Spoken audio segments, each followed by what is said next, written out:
श्रीधर जी निरंतर ले रहे हैं और अपने आकाश सेठ हवाना वाले वो भी ले रहे हैं। ऐसा इस तरह की जैसे हम कोई एक कंपैरेटिव डेटा डेवलप कर सकते हैं क्या कि भाई ये इस्तेमाल किया तो ये रहा और ये इस्तेमाल किया तो ये रहा। जी सर, इसमें कोई प्रेशर जब आपके बाहर इसमें कीड़े मरते नहीं हैं सर। इसमें क्या है कि वो उसकी गंध से वो दूसरे खेत में ट्रांसफर हो जाते हैं।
अभी तो मैं पूसा इंस्टीट्यूट दिल्ली से टेस्टिंग कराती हूँ, but now it turns out to be very expensive. I'm thinking it's very expensive.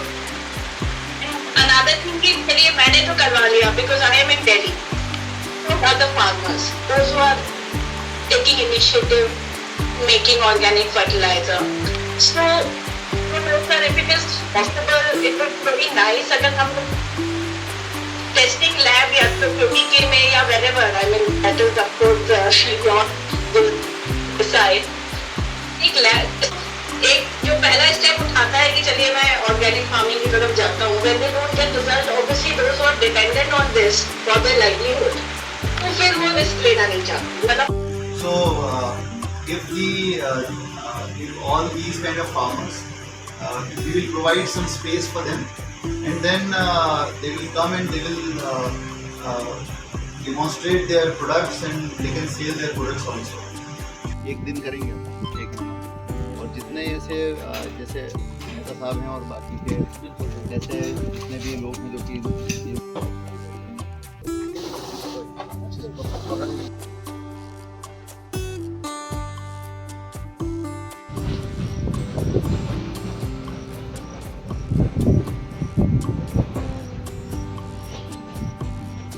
Damoh जिले में अनेक किसान और अनेक उद्यमी जो है ये इस तरह का किसान कृषि उद्यमी जो है प्राकृतिक खेती और जैविक खेती कर रहे हैं. उन्हीं में से आज दमोह के निकट जो है मेहता फार्म्स में मैंने विज़िट किया और यहाँ पर मैंने प्राकृतिक खेती के कई अनूठे प्रयोग अपनी आँखों से देखे हैं. और जिस तरह का पूरा एक इन्होंने यहाँ पर एक इकोसिस्टम तैयार किया हुआ है वो निश्चय ही न केवल सराहनीय है बल्कि बहुत अनुकरणीय है.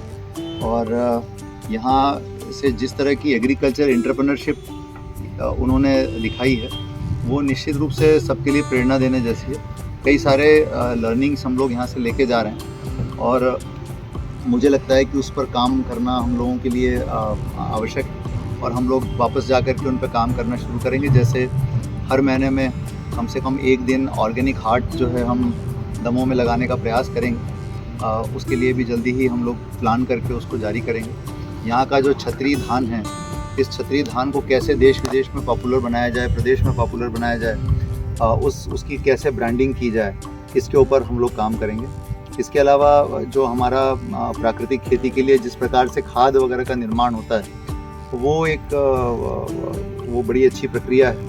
उस प्रक्रिया को अधिक से अधिक किसानों तक कैसे पहुंचाया जाए ताकि अधिक से अधिक किसान जो है रासायनिक खादों को छोड़ करके और प्राकृतिक खाद के तरफ अग्रसर हों। ये मतलब सबसे बड़ी हमारी चुनौती है और यही सबसे बड़ा अवसर भी है। तो मुझे लगता है कि ये चीज़ें हम यहाँ से लेकर के जा रहे हैं और आगे चल करके हम इनको इम्प्लीमेंट करने का प्रयास करें।